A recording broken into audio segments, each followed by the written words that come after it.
Hello everyone, आप सभी का स्वागत है 8 PM IQ plus target RRB NTPC series में। जनरल स्टडीज में आज फिर हम करने जा रहे हैं एक और सेशन। आज इस सेशन में हम करेंगे लूसेंट का जो आपका पोर्शन है, लूसेंट ऑब्जेक्टिव का मौर्य पीरियड जो 322 BC से लेकर 185 BC तक जो भी पीरियड था उससे रिलेटेड जितने भी ऑब्जेक्टिव टाइप क्वेश्चंस आपके लूसेंट ऑब्जेक्टिव में वो आज हम करेंगे इस सेशन में। सो वीडियो को लाइक कर दीजिए और शेयर कर दीजिए। फर्स्ट क्वेश्चन है आपका, who among the following also had the name Devanama Piyadasi. इनमें से किसका नाम या किसे देवनामा पियादासी नाम से भी जाना जाता है? Option A Mauryan king Ashoka, option B Gautam Buddha, option C Mauryan king Chandragupta Maurya, option D Bhagwan Mahavira. अब किसे देवनामा पियादासी के नाम से जाना जाता था? सो हेयर ऑप्शन नंबर, यदि आपको पता है तो जल्दी कमेंट बॉक्स में कमेंट कीजिए। Option number A is the correct answer. Next question number second, with which of the following centres of learning Chanakya the famous teacher of Chandragupta Maurya was associated. इनमें से कौन सा ऐसा स्थान है, कौन सा ऐसा सेंटर ऑफ लर्निंग है जिनमें से जो चाणक्य के टीचर माने जाते, जो चंद्रगुप्त मौर्य के जो टीचर हैं चाणक्य, इनमें से कौन से सेंटर ऑफ लर्निंग से एसोसिएटेड है, कनेक्टेड है, आपको बताना। First option Takshashila, option B Nalanda, option C Vikramshila, option D Vaishali. आपको बताना है चाणक्य जो फेमस टीचर थे चंद्रगुप्त मौर्य के, तो इनमें से कौन से सेंटर ऑफ लर्निंग, मतलब कौन से ऐसे सेंटर ऑफ लर्निंग से जुड़े थे, मतलब वहां से उन्होंने अपनी एजुकेशन ली थी? Option A is the correct answer. Takshashila से उन्होंने अपना जो भी ज्ञान है, जो भी वो लिया था, इसने चाणक्य ने। नेक्स्ट है, Which event brought about a profound change in Ashoka administrative policy? इनमें से कौन सा ऐसा इवेंट है जिसने बहुत ही मतलब ग्रेट चेंजेस किए थे अशोका की जो एडमिनिस्ट्रेटिव पॉलिसी थी, मतलब जो अशोका की प्रशासनिक नीतियों में कौन से ऐसे इवेंट ने बहुत ज्यादा ग्रेट चेंज लाकर रख दिए थे? Option A the third Buddhist council, तीसरी जो बुद्धिस्ट की सभा थी उसने, option B the Kalinga war, option C his embracing of Buddhism, मतलब उनका बुद्धिज्म के प्रति इतना लगाव प्यार, D his sending of missionary to Ceylon, या उनके जो भी मिशनरी थे, उनके जो भी प्रचारक थे उनको सीलोन में भेजने। आपको बताना है किसने बहुत ज्यादा बड़े चेंजेस लाए थे अशोका की, कौन से इवेंट ने अशोका एडमिनिस्ट्रेटिव पॉलिसी में बहुत मेजर चेंजेस किए थे? Option B is the correct, the Kalinga war. Option B is the correct answer, क्योंकि इसी में उन्होंने अपना जो ये वॉर सिस्टम था, ये उन्होंने सब कुछ त्याग दिया था और अलग तरीके से स्टेट को रन करने लगे थे, अलग पॉलिसी अपनाई थी इसके बाद, और बहुत मेजर चेंजेस लेके आए थे कालिंगा वार के बाद। नेक्स्ट है question number 4, the great stupa at Sanchi is in. जो ग्रेट स्तूपा ऑफ सांची है वो किस राज्य में लोकेटेड है? Option number A Uttar Pradesh, option B Madhya Pradesh, option C Arunachal Pradesh, option D Andhra Pradesh. जो ग्रेट स्तूपा ऑफ सांची है जो कि रिलेटेड है अशोका से, अशोका द ग्रेट से रिलेटेड है, वो कहाँ पर है? मध्य प्रदेश में लोकेटेड है। नेक्स्ट क्वेश्चन है question number 5, the monk who influenced Ashoka to embrace Buddhism was। तो कौन से साधु थे, monk थे, जिन्होंने अशोका को बहुत ज्यादा प्रेरित किया ताकि वो बुद्धिज्म को अपना ले? Option A Vishnugupta, option B Upagupta, option C Brahmagupta, option D Brihadratha. इनमें से देख के बताना है कौन से ऐसे मोंग थे जिन्होंने बहुत ज्यादा इन्फ्लुएंस किया था, प्रेरित किया था अशोका को, ताकि वो बुद्धिज्म को अपना ले। सो इसका आंसर है ऑप्शन नंबर बी, उपागुप्ता ने बहुत ज्यादा प्रेरित किया था अशोका को ताकि वो बुद्धिज्म को अपना सके। नेक्स्ट है question number 6, which one of the following does not appear on the abacus of the Sarnath lion capital of Ashoka. इनमें से कौन सी चीज है जो आपको, जो अबेकस है Sarnath lion capital of Ashoka का। Sarnath lion capital of Ashok का पहले मैं बता दूं क्या है। उसे हम स्टेट एम्बलम भी मानते हैं इंडिया का। क्या हो, state emblem of India. Emblem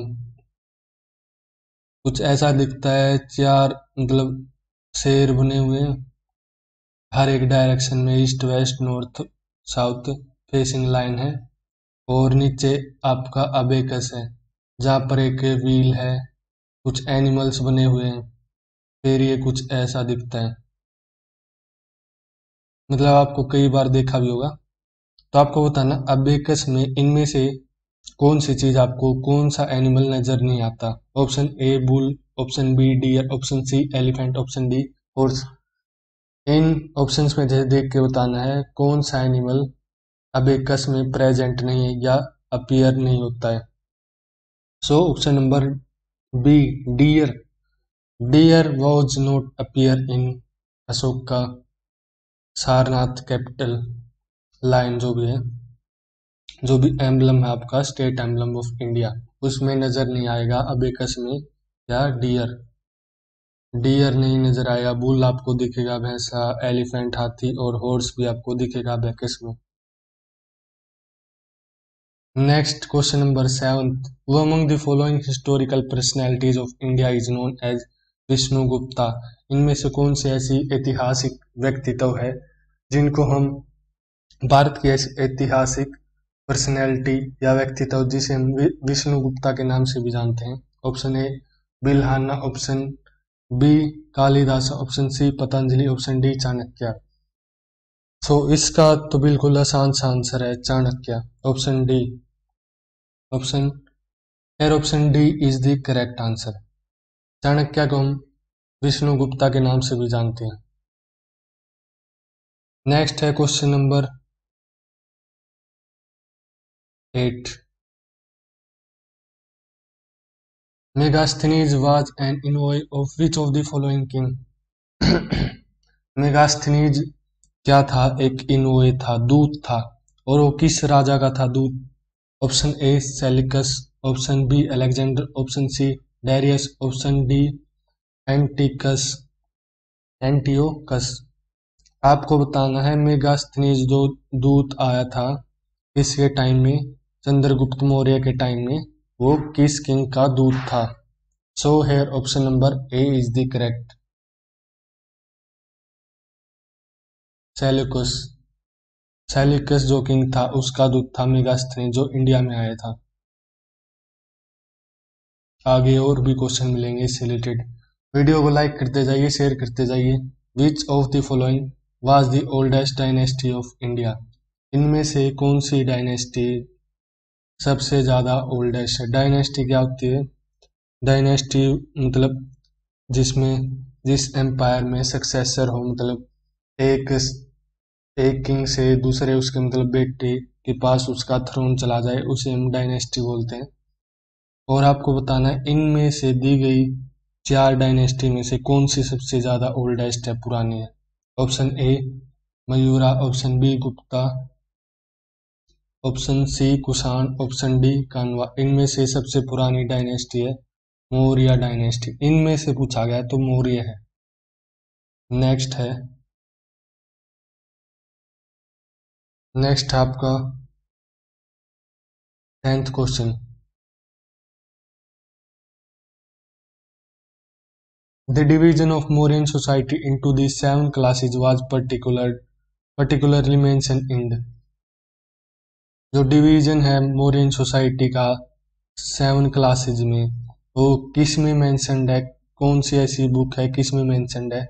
आपके ऑप्शन ए ऑप्शन में Kautilya Arthashastra, B option Ashokan edicts, option C the Puranas, option D the Indica of Megasthenes.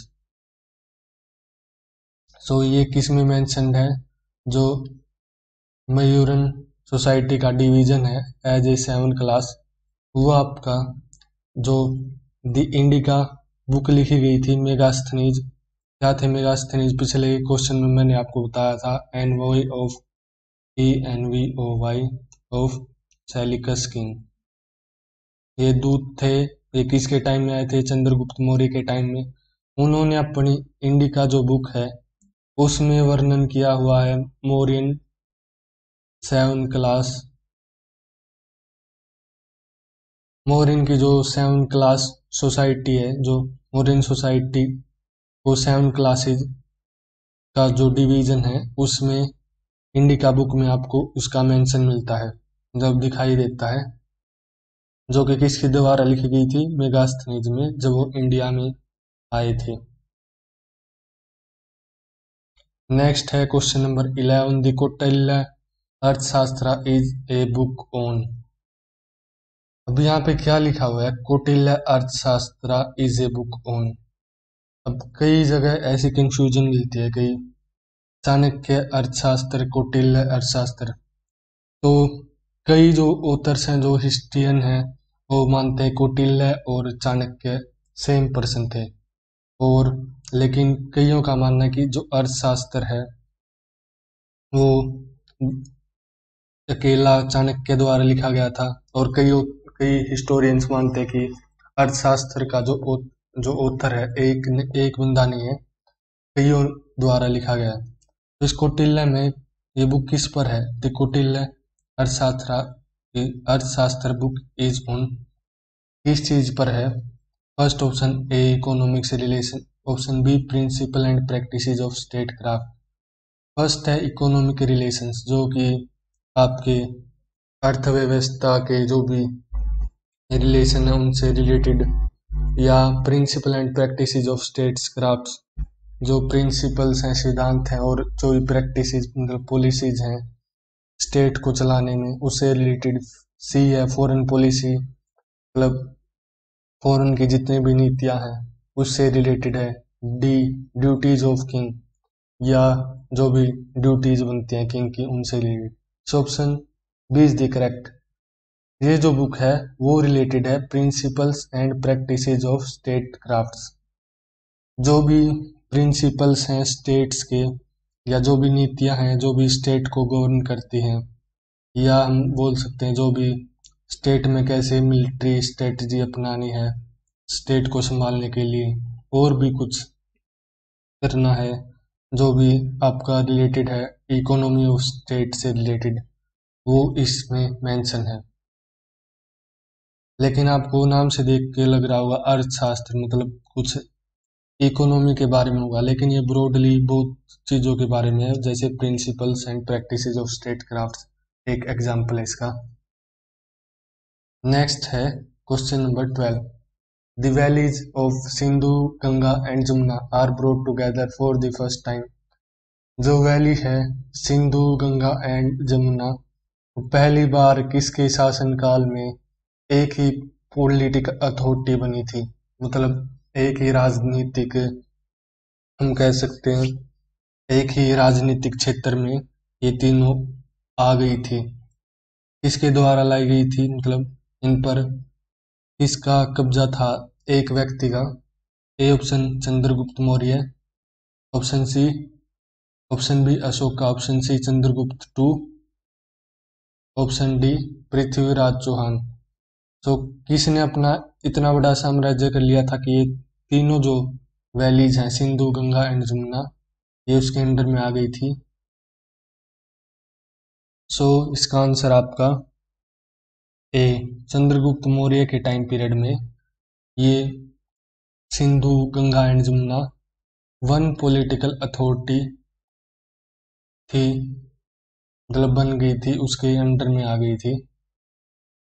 Next है which one of the following place has no Ashokan addicts.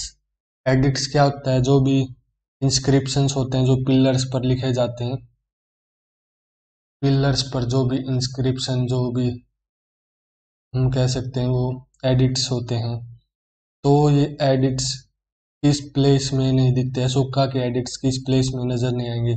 A option Girnar, option B Kandahar, option C Pataliputra, option D Topra. So इसका option number C is the correct. Pataliputra जो जगह है वहां पर आपको Ashokan addicts नहीं दिखाई देंगे। ये था आपका 13 क्वेश्चन। नेक्स्ट है 14th। Who among the following was appointed by Ashoka to administer justice in his empire? Ashoka ने किसे as a administrative justice appoint किया था उनके एम्पायर में? एडमिनिस्ट्रेटिव जस्टिस मतलब जो प्रशासनिक न्याय करने वाला व्यक्ति, तो किसे अपॉइंट किया गया था? A option Sharmana, option B Uparika, option C Rajuka, option D Kumar Amatya. Option C is the correct. Rajuka को एज ए एडमिनिस्ट्रेटिव जस्टिस मतलब प्रशासनिक न्यायाधीश भी बोल सकते हैं, उसको अपॉइंट किया गया था in the reign of Ashoka. Next और आज का लास्ट क्वेश्चन। अब से आपको 15 ही क्वेश्चंस मिलेंगे लूसेंट ऑब्जेक्टिव के इन सीरीज में, ताकि आप और अच्छे से प्रैक्टिस हो सके with in less time. Consider the following with reference to the disintegration and decline of the Mayuran Empire। 4 statement दी गई हैं और आपको इन्हीं का रेफरेंस लेके बताना है, इनमें से किस कारण डिसइंटीग्रेशन एंड डिक्लाइन हुआ मयूरन एम्पायर का, मतलब किस कारण मयूरन एम्पायर में डिसइंटीग्रेशन मतलब एकता खत्म हुई और डिक्लाइन मतलब इनका साम्राज्य जो भी था वो खत्म होने के कगार पर आ गया था। Option A brahmanical revolt, option 2 king Ashoka pacifist policies, option 3 invasion from outside. Option ये 4 स्टेटमेंट है। फोर्थ ऑप्शन है वीकनेस ऑफ अशोका सक्सेसर्स। तो किसके कारण ये 4 स्टेटमेंट है और आपको बताना है which of the following above reason led to disintegration and decline of the Mauryan empire. इनमें से कौन सी स्टेटमेंट करेक्ट है जो कि सही बताती है कि इस कारण डिसइंटीग्रेशन एंड डिक्लाइन हुआ मौर्यन एम्पायर का? So option A brahmanical revolt, इसके कारण भी हुआ था। सेकंड है king Ashoka pacifist policy, king Ashoka की जो भी पैसिफिस्ट पॉलिसीज थी, जो भी पैसिफिस्ट नीतियां थी, उनके कारण भी हुआ। इन्वेजन फ्रॉम आउटसाइड, आउटसाइड से बहुत ज्यादा आक्रमण सहन करना पड़ रहा था, इसके कारण भी। ऑप्शन फोर्थ है जो स्टेटमेंट फोर्थ है weakness of Ashoka successors, Ashoka के जो सक्सेसर थे वो बहुत ज्यादा वीक थे, वो अशोका का इतना बड़ा एम्पायर नहीं संभाल सकते थे। So here option number D is the correct, क्योंकि चारों ही स्टेटमेंट बिल्कुल सही बताती हैं डिसइंटीग्रेशन एंड डिक्लाइन का कारण मौर्यन एम्पायर का। सो वीडियो को लाइक कर दीजिए, शेयर कर दीजिए। आज के लिए इतना ही, आगे करेंगे और next questions related to Mauryan empire. So like कीजिए, शेयर कीजिए and subscribe to IQ plus classes. I hope आप सभी को सारे क्वेश्चन समझ में आए होंगे। किसी चीज में दिक्कत हो तो कमेंट बॉक्स में कमेंट कीजिए। Subscribe and share IQ plus classes. Thank you everyone, have a nice day.